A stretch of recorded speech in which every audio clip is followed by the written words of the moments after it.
Hello students, good morning. बेटा एक बार फिर से आप सभी का स्वागत है आपके अपने यूट्यूब चैनल एस्कोसलिया एजुकेशन में। और बेटा आज हम पढ़ रहे हैं हमारी 5वीं क्लास की ईवीएस का 9वां लेसन, मोरनी के जंगल।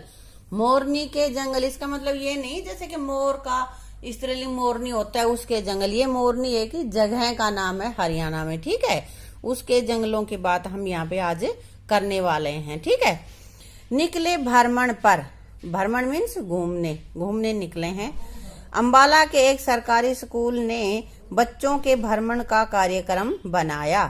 अध्यापक ने बताया कि वे मोरनी की पहाड़ियां देखने पंचकुला जाएंगे। तो अध्यापक ने कहा कि मोरनी की पहाड़ियां एक स्थान है, बहुत अच्छा प्राकृतिक स्थल है वो। अगले दिन 21 मार्च को निश्चित समय पर बस आ गई। सभी बच्चे व अध्यापक बस पे सवार हो गए। थोड़ी देर बाद बस पहाड़ों से गुजरने लगी, बस पहाड़ों में घूमने लगी। अब चारों ओर फैली हरियाली बहुत सुंदर दिख रही थी, ठंडी हवा सुहानी लग रही थी। सुबह 9 बजे हमारी बस मोरनी हिल से पहुंच गई। तो क्या कह रहे हैं कि सुबह 9 बजे ही हमारी बसें वहां पे पहुंच गई हैं मोरनी हिल्स पे, और वहां का दृश्य बड़ा सुंदर था। वहां पहुंचने पर गार्ड ने हमारा स्वागत किया। क्या तुमने कभी किसी पार्क या चिड़ियाघर की सैर की है? यदि हाँ तो किसकी? अब वो कह रहा है कि तुमने कभी सैर की है भाई, तो कैसे ने की होगी? हाँ, मैंने की है भिवानी स्थित चिड़ियाघर में। यहाँ क्या वहाँ प्रवेश के लिए फीस लगती है? बेटा कोई भी पर्यटन स्थल होता है ना, ज्यादातर सभी में फीस लगती है, वहां जाने की एंट्री फीस होती है। सूचना पट देखकर लिखो कि वन्य प्राणी विहार में किन किन कार्यों पर प्रतिबंध होता है। ये हम इसको पढ़ेंगे फिर लिखेंगे बेटा। इन नियमों का उल्लंघन करने पर किस सजा का प्रावधान है? 7 साल का। देखो हम इससे पढ़ते हैं फिर करेंगे। नाहड़ वन्य जीवन प्राणी विहार में प्रवेश करना, घास निकालना, पशु चराना, पेड़ काटना, वन्य जीवों को तंग करना, खाने का सामान डालना आदि कानूनी जुर्म है। ये इतनी सारी चीजें बताई है ना, ये सब जुर्म है। अगर ऐसा करता हुआ पकड़ा गया तो उसकी सजा हो जाती है। उल्लंघन करने वालों के खिलाफ वन्य जीव अधिनियम 1972 एवं माननीय उच्चतम न्यायालय के निर्देशों अनुसार कार्रवाई की जाएगी, जिसके तहत अपराधी को 7 साल तक की कैद भी हो सकती है। तो इसलिए यहाँ कोई भी वन्य प्राणी को हम नहीं छेड़ सकते। गार्ड ने बच्चों की वे सामान की जांच की ताकि वे खाने पीने की चीजें और पटाखे आदि अंदर न ले जा सके, क्योंकि वहां पे खाने पीने की चीजें भी और पटाखे वहां ले जाना अंदर वर्जित है। विश्व वानिकी दिवस। विश्व वानिकी दिवस कब होता है? गार्ड ने बताया बच्चों आज दिन विश्व भर में वानिकी दिवस के रूप में मनाया जाता है। अतुल अंकल यह दिवस क्यों मनाया जाता है? फिर वो पूछ रहा है क्यों मनाया जाता है।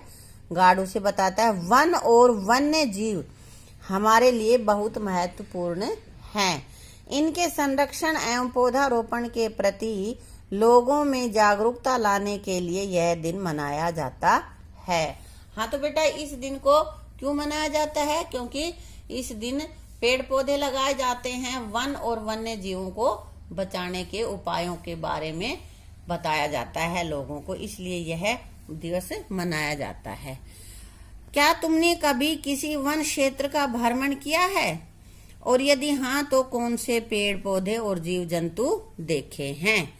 हाँ भाई, कौन से देखे? नाहड़ हमारे नजदीक तो बेटा यही पड़ता है। हाँ, मैंने नाहड़ वन्य प्राणी विहार का भ्रमण किया है। किसी ने और कहीं भी किया होगा, जरूरी नहीं है कि ये यही लिखा जाए, किसी ने और कोई कर रखा हो तो वो भी लिख सकता है। और बेटे नीचे जो यहाँ पे हमारे पास प्रश्न उत्तर हैं इनको मैं अलग से लिखवाऊंगी, क्योंकि बुक में ये नहीं लिखे जा सकते। आगे है चीड़ के पेड़। मोरनी की पहाड़ी पर चीड़ के घने पेड़ों के झुरमुट थे। ये मोरनी में घूम रहे हैं ना, तो वहां कह रहे हैं उसकी पहाड़ियों पर चीड़ के पेड़ ज्यादा थे। तेज हवा चलने से आती सुंदर आवाज को सुनकर ऐसा लगता था जैसे यहाँ एक अलग ही दुनिया है। मतलब ऐसा सुंदर वहां पे वातावरण था और चीड़ के पेड़ों में से आवाज ऐसी लगती थी जैसे कि हम तो अलग ही दुनिया में आ गए हैं। पहाड़ी के दोनों तरफ झील थी। गार्ड ने बताया यहाँ के लोग इस झील को शुभ मानते हैं।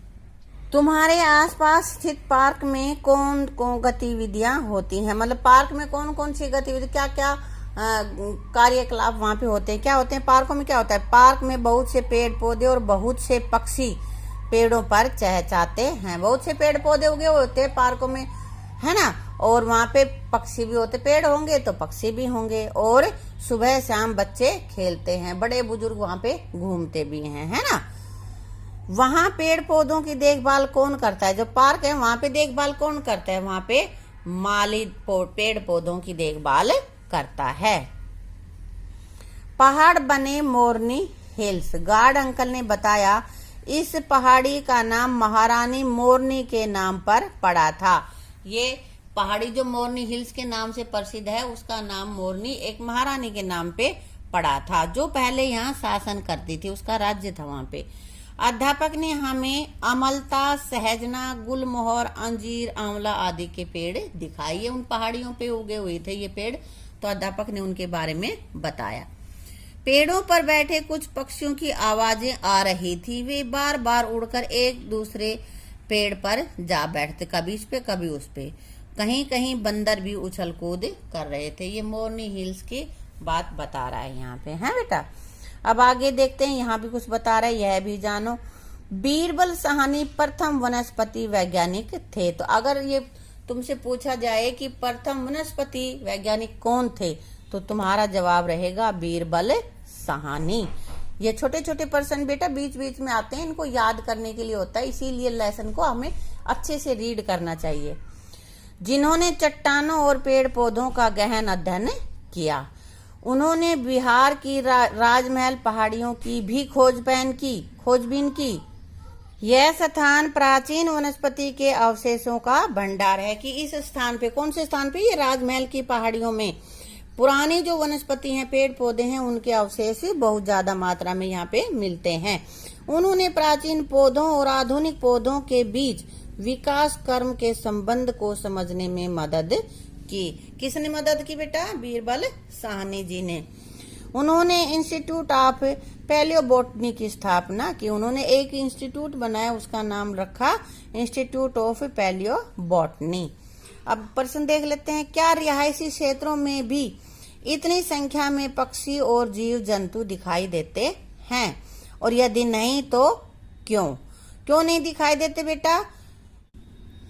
रिहायशी क्षेत्रों में इतने ज्यादा जीव जंतु दिखाई नहीं देते। देखो लिख रखा नहीं, क्योंकि रिहायशी इलाकों में पेड़ पौधे कम होने के कारण पक्षी व जीव जंतु कम दिखाई देते हैं।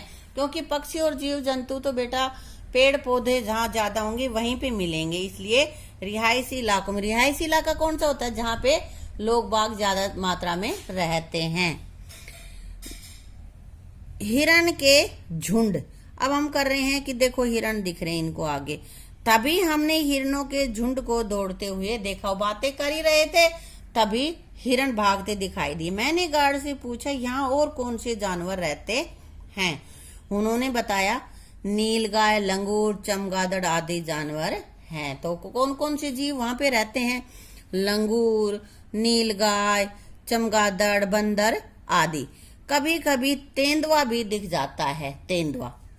यह सुनकर पहले तो मुझे थोड़ा डर लगा, फिर ध्यान आया कि मैं यहाँ अकेला नहीं हूँ। तेंदुआ का नाम सुन के डर गए, कभी तेंदुआ आ जाए और खा जाए, लेकिन बाद में कहता है कि मैंने सोचा अकेला नहीं हूँ, कई जने हमारे साथ हैं सभी, तो ऐसा कुछ नहीं होगा। अब यहाँ पे बेटा देखो अलग अलग जंतुओं की ना पिक्चर दी हुई है, इनको तुम देख लेना और इनकी पहचान करना। गार्ड अंकल ने बताया पहले यहाँ तेंदुओं की संख्या बहुत अधिक होती थी, परंतु इस क्षेत्र को पार्क के रूप में विकसित करने व सड़कें बनाने से यहाँ जंगल कम हो गए। जंगल काट लिए उनको बनाने के लिए, इसलिए तेंदुए भोजन की तलाश में जंगल से बाहर आ जाते हैं और कभी कभी मारे जाते हैं। बाहर आ जाते हैं तो लोग बाग मार देते हैं उसको। अतुल बोला, सर क्या ये जंगल हमारे लिए भी उपयोगी है? तो अध्यापक ने बताया, अतुल, पृथ्वी पर उगने वाला प्रत्येक पौधा हमारे लिए किसी न किसी रूप में उपयोगी है। बेटा क्यों उपयोगी है बता सकते हो? भाई हमें लकड़ी मिलती है, फल फ्रूट मिलते हैं, और अगर हमें कुछ भी नहीं मिलेगा तो ऑक्सीजन देते हैं, जो जिससे कि हम सांस लेते हैं, हम जीवित रहते हैं। वो ऑक्सीजन तो जरूर ही सभी पौधों से हमें मिलती है, इसलिए पेड़ पौधे हमारे लिए बहुत जरूरी हैं। क्या तुमने अपने घर में या आसपास बंदरों का झुंड देखा है? हाँ, कई बार आ जाते हैं ना हमारे यहाँ। वे रिहायशी क्षेत्रों में क्यों आ जाते हैं? रिहायशी क्षेत्र जहाँ पे लोग बाग रहते हैं, गांव शहरों में क्यों आ जाते हैं? वो भोजन की तलाश में आ जाते हैं। कई बार भोजन नहीं मिलता जंगलों में, तो वो फिर दूसरे इलाकों में आ जाते हैं। क्या वे तुम्हें कोई हानि पहुंचाते हैं? यदि हाँ तो क्या?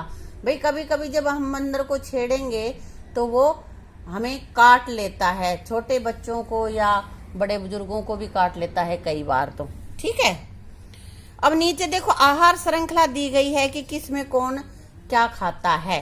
तो यहाँ पे देखो ये क्या बना रखी है, मक्का है ना, मक्का का भुट्टा है ये। यहाँ पे रैट है, और ये पिक्चर काट ली थी यहाँ से। यहाँ पे ये आउल बना हुआ है, उल्लू। तो देखो ये तीर का निशान लगा हुआ है। मक्का कौन खा रहा है? रैट मक्का खा रहा है। और यहाँ पे उल्लू है, उल्लू किसको खा रहा है? इधर कर रहा है वो निशान, तो ये चूहे को खा रहा है। तो हमें लिखना है, कैसे लिखेंगे इसको? उल्लू चूहे को, चूहा मक्का को खाएगा। उल्लू ने चूहा, चूहा ने मक्का खाई है बेटा। उसके बाद यहाँ पे अगला है, सबसे पहले ये क्या है? गाजर। और खरगोश का इधर मुंह है, खरगोश खाएगा ना गाजर को। ये लोमड़ी, लोमड़ी इधर मुंह कर रही है, खरगोश को खाएगी। और ये लॉयन, और ये किसको खाएगा? लोमड़ी को। तो हमने लिख दिया शेर लोमड़ी को, लोमड़ी खरगोश को। देखो शेर लोमड़ी को खाएगा, लोमड़ी खरगोश को खाएगी, और खरगोश किसको खाएगा? गाजर को। अगले में यहाँ पे क्या है? ग्रास बनी हुई है ना, और ये क्या है? ग्रास होपर, टिड्डा, ये मेंढक, ये सांप, और ये चील है। तो क्या कैसे खाते हैं बेटा? इसमें चील खाएगी सांप को, सांप किसको खाएगा? मेंढक को, मेंढक किसको खाएगा? इस टिड्डे को। और ये टिड्डा क्या खाता है? घास। ऐसे पढ़ ले, या इसको ऐसे पढ़ सकते हैं, टिड्डा घास खाएगा, मेंढक टिड्डे को खाएगा, सांप मेंढक को खाएगा, और चील सांप को खाएगी। समझ गए? ये नीचे मैंने लिख दिया है। अब ये कह रहा है कि यदि क्रम संख्या 3 पर दी गई आहार श्रृंखला में मेंढक को निकाल दिया जाए तो किस जीव का जीवन खत्म हो जाएगा? बताओ। 3 पे ये तीसरा नंबर है, इसमें मेंढक को निकाल दिया, ये हटा दिया हमने मेंढक, तो किसका भोजन खत्म हो जाएगा? भाई सांप का खत्म हो जाएगा। सांप मेंढक को खाएगा, सांप मेंढक है ही नहीं तो खाएगा क्या? तो यहां हमने लिख दिया सांप का। यदि सांप को निकाल दिया जाए तो किस जीव की संख्या बढ़ेगी? अगर सांप नहीं रहेगा तो किसकी बढ़ जाएगी? सांप क्या खाता है? मेंढक। और मेंढक को फिर खाने वाला नहीं रहेगा, इसलिए मेंढक बढ़ जाएगा। और किसकी घटेगी? सांप को कौन खाता है? चील। और चील को जब भोजन ही नहीं मिलेगा तो भूख के मारे वो मर जाएगी, इसलिए चीलों की संख्या बढ़ जाएगी और मेंढक की संख्या घट जाएगी। इस आहार श्रृंखला में पौधों को भोजन कहाँ से मिलता है? बेटा पौधों का आगे कहीं नहीं बता रखा। 3 जो क्वेश्चन दे रखे हैं, तीनों में ही शुरुआत में पेड़ पौधे दे रखे हैं और उसके बाद में नहीं दे रखा, उससे पहले क्या है, क्या खाते हैं वो। तो पेड़ पौधों को भोजन कहाँ से मिलता है? पेड़ पौधों को भोजन धरती से, मिट्टी से और सूर्य के प्रकाश से। देखो जमीन में इसकी जड़ें हैं, यहाँ से मिल रहा है ना इसको पोषणीय मिल रहा, और ये रोशनी से।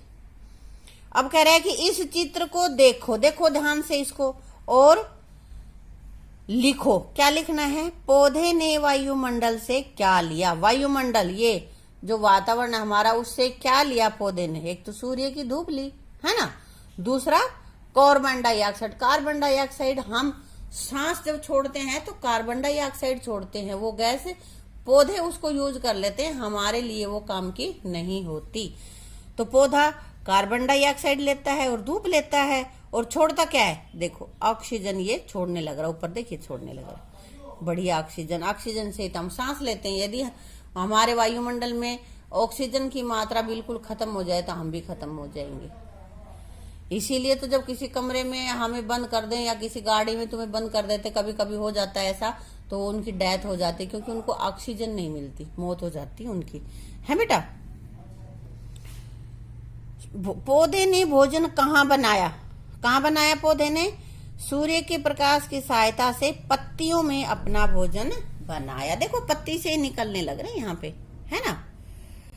यदि पेड़ पौधे न रहें तो समस्त आहार श्रृंखलाओं का क्या होगा?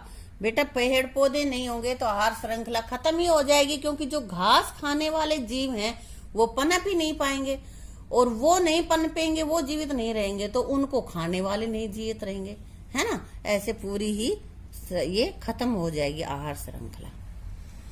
गार्ड अंकल ने हमें बताया कि एक बार दो बच्चों ने जल्दी स्कूल पहुंचने के लिए जंगल का छोटा रास्ता चुना। एक तेंदुए ने उन पर हमला कर दिया था। बताया कि भाई ज्यादा शोर शराबा मत करना, तेंदुआ खा सकता है। हम सब कान लगाकर आवाजें सुनने की कोशिश कर रहे थे, भाई किस किस की आवाज आ रही है, लेकिन गार्ड अंकल ने दूर पेड़ की ओर इशारा करते हुए कहा, शोर मत करो, वहां पेड़ पर एक तेंदुआ बैठा है। देखो पेड़ पे दिख रहा है ना तेंदुआ। एक बार तो देखकर डर लगा कि यदि वह हमारे पास आ गया तो क्या होगा, पर गार्ड ने कहा, तेंदुआ प्राय आराम करने के लिए पेड़ पर चढ़ता है।